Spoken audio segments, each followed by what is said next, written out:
Tassie Encounters Moments on Faith FM, and we're coming to you from Tasmania, right across Australia.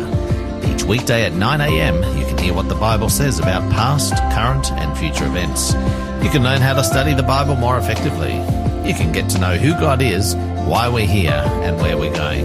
And you can experience personal encounters with Jesus. I'm your host, Jason Cook, and today Janelle Voss joined us again back in the studio, talking about our topic this week, what happened to God's perfect world. Good morning, Jason. Welcome. It's good to have you again.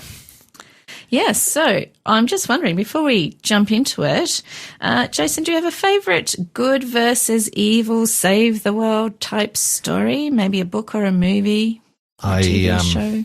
I have to think about this one, and when I took some time to think, I remembered I guess it's really a children's film, but adults I'm sure have watched it as well, The Lion King, and how ultimately there was, the sacrifice of the, what was his name, the father? Mufasa, is it?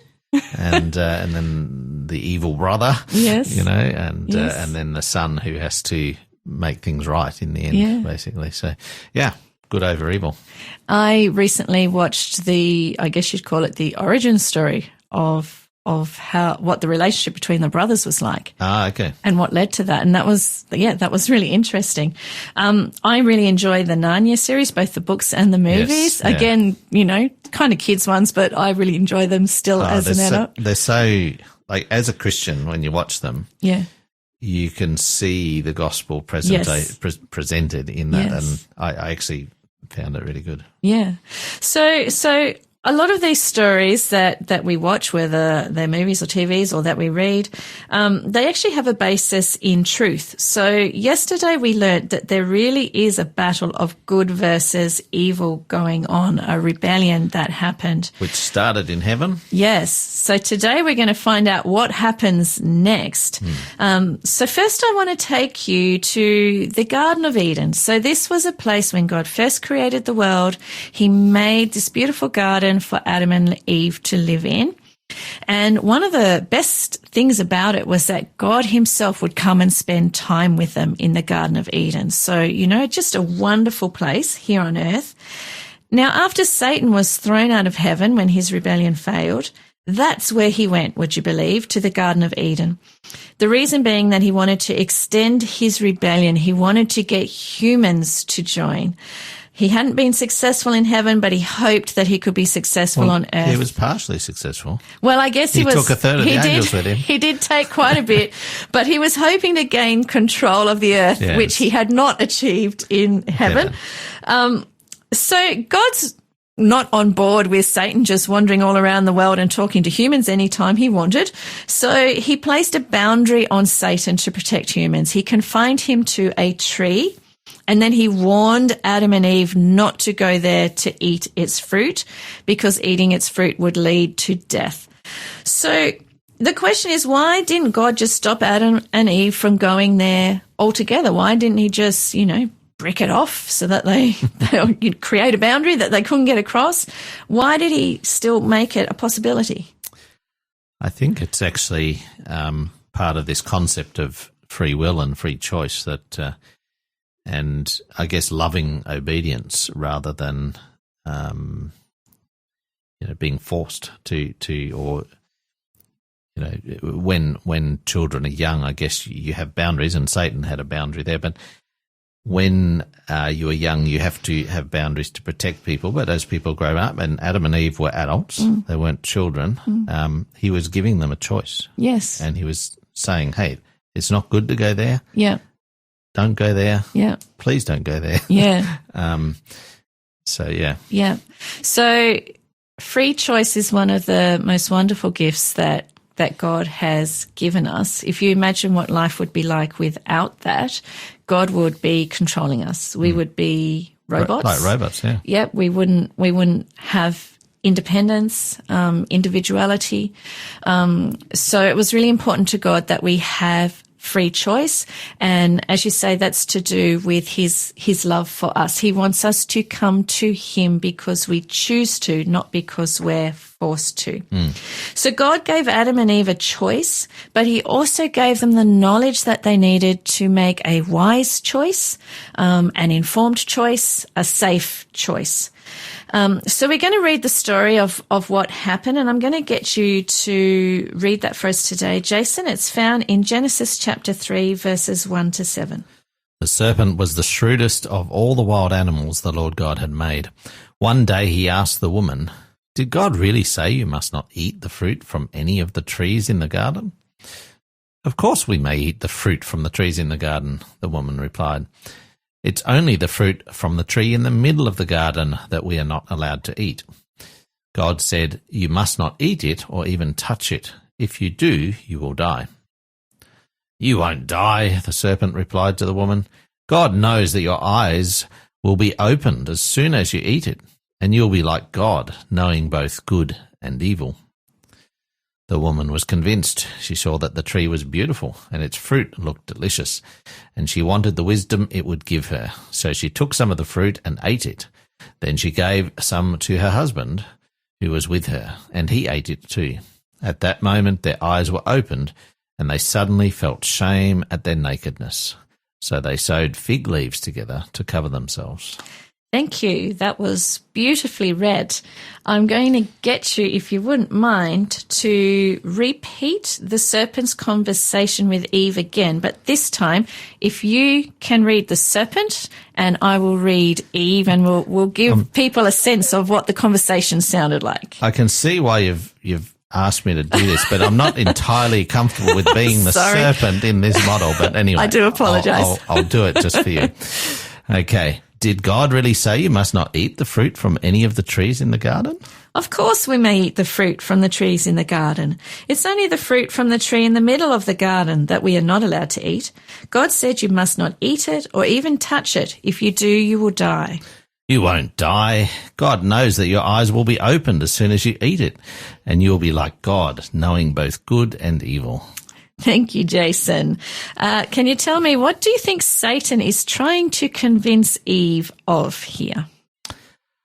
I think he's trying to paint a picture that ultimately is it's mixing truth with lies, and he's trying to convince Eve to distrust God, I think. Yes, he's trying to make God look bad. Yeah, absolutely. So has God denied her something good? Is God lying to her? Yeah. She had all the fruit in all the garden. Yeah. So at the heart of this rebellion, as you say, is a trust issue. Can you just finish off the story again by rereading what happened after this conversation? The woman was convinced. She saw that the tree was beautiful and its fruit looked delicious, and she wanted the wisdom it would give her. So she took some of the fruit and ate it. Then she gave some to her husband, who was with her, and he ate it too. At that moment their eyes were opened, and they suddenly felt shame at their nakedness. So they sewed fig leaves together to cover themselves. Okay, so in the end, who told the truth? God or Satan? So, of course, God told the truth. Satan told some truths, but mixed with lies. So this is why when you get called to court, you are asked to tell the truth, the whole truth, and nothing but the truth, because a little bit of truth mixed with some untruth actually ends up being a lie. Like Satan used truth, twisted it, to create a deception. But was Satan right when he said their eyes would be opened, for example, to good and evil? That was truth. Yes, he was. Their eyes were open. And they would see good and evil. And they did. But the problem was that Satan had presented that as a good thing, and it definitely wasn't. Because the first thing their eyes were open to was their nakedness, and that knowledge brought them shame. Have you ever felt shame, Jason? And I'm not asking you to share a story there, but you know, how horrible does that feel? And Adam and Eve, they had never felt anything negative before. Can you imagine the very first negative feeling they had was shame? Would have been devastating. Yeah. Absolutely devastating. So this is Satan's character. He sows doubt about God's goodness and misconstrues the truth. And he offers something that looks good but doesn't deliver. It only results in emptiness and shame. And that, unfortunately, is true for us today too. There are so many ways that Satan will offer us something that looks good but actually turns out to not be good. God's way, however, is to love us totally selflessly. That's why God respects our free choice, as we spoke about at the beginning of the program. That must be so difficult for him to let us make our own choices, even when that's a choice to reject him. And if you think about, you were talking about us as parents, you think about when you create boundaries for your children and then they make a choice to cross that boundary. And they break them. You know that's going to hurt them. Like, you know that's not going to be good for them and how that feels. Imagine how this feels on a God level for all of us potentially to have the ability to do that. That must be awful. But he won't violate our freedom of choice, no matter how difficult that is or how much it costs him. And I just want to take a moment there to say, however, that doesn't mean we have a choice of what our circumstances are. Often we feel like we're surrounded by circumstances that aren't our choice. Where we have free choice is how we respond to those, what our attitude to those will Absolutely. be. Yeah. But God won't violate our freedom of choice, no matter how difficult that is or how much it costs him. And it has cost him everything. And we'll find out more about that in the next few weeks. So we can use our free choice to reject God, or we can choose to get to know and trust God. Jason, real quickly, with all these lies that Satan tells, how can we get to know the truth about God?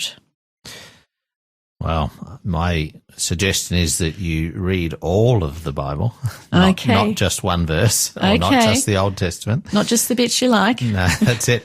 Read it all, and then you can get a much better picture of who God is and God's character. Yeah. And so that's the challenge I want to leave with you today. As you're reading the Bible, ask God to show you the truth about who he is. Absolutely. Stay tuned for our book offer. This program is made possible by the support of Adventist World Radio. Our book offer today is called Love Under Fire by Ellen G. White. What is happening to our world? Storms, earthquakes, tsunamis, and fires that devastate large areas with huge losses and ongoing suffering. Throughout the history of this earth, Satan has misrepresented God's character of love. He has put love under fire. Today, more than ever before in Earth's history, we are engaged in this battle between good and evil. This book, like no other, offers a behind-the-scenes glimpse of this ongoing inescapable conflict, a thrilling presentation of the past, the present, and the future. Love Under Fire points us to a glorious future, grander than we can imagine. That's our book offer. Text us in TEM39 to 0488 880-891. That's TEM39 to 0488 880-891. Thank you, Janelle, and we do encourage you to go back and listen to our previous episodes if you have missed out on what we've talked about earlier. But tomorrow we're going to be talking about the results of rebellion. This is In the Image of God by Sunset Worship. May you encounter Jesus more today. Breathe, and life begins in me, perfect and complete, beautiful and holy, good. All your work is good, and all you are is love, and I am your beloved.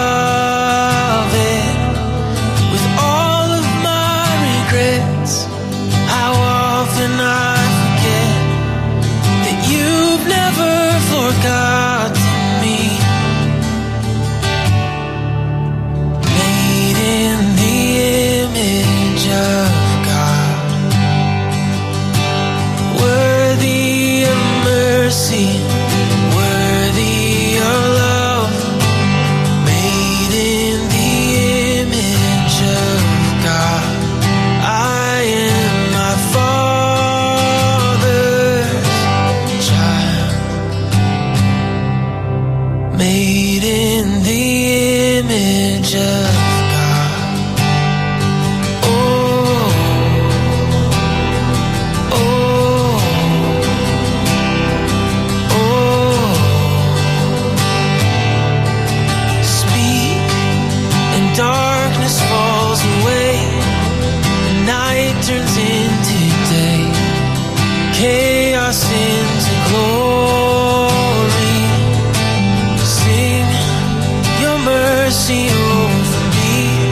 whisper in my ear that I was made for heaven. In spite of all my pride, how precious is my life, that you would come to die for me. Made in the image of God, worthy of mercy, worthy of love. Made in the image of God, I am my Father's child. Made in the image of God. Oh, oh, oh.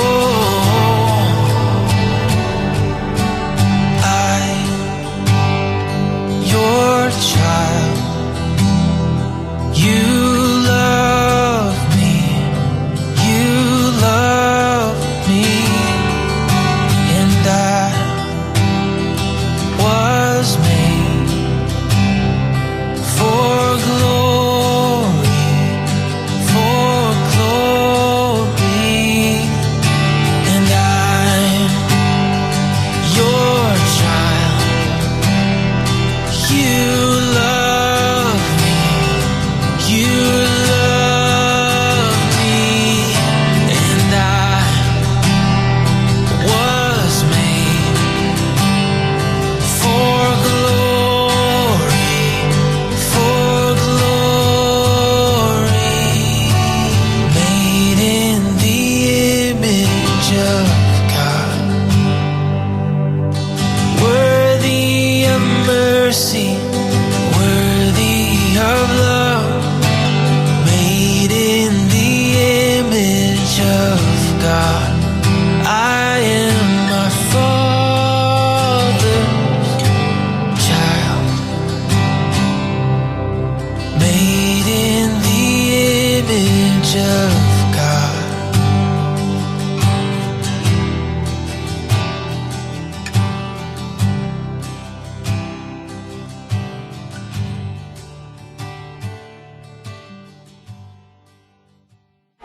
This program has been made possible by the support of Adventist World Radio.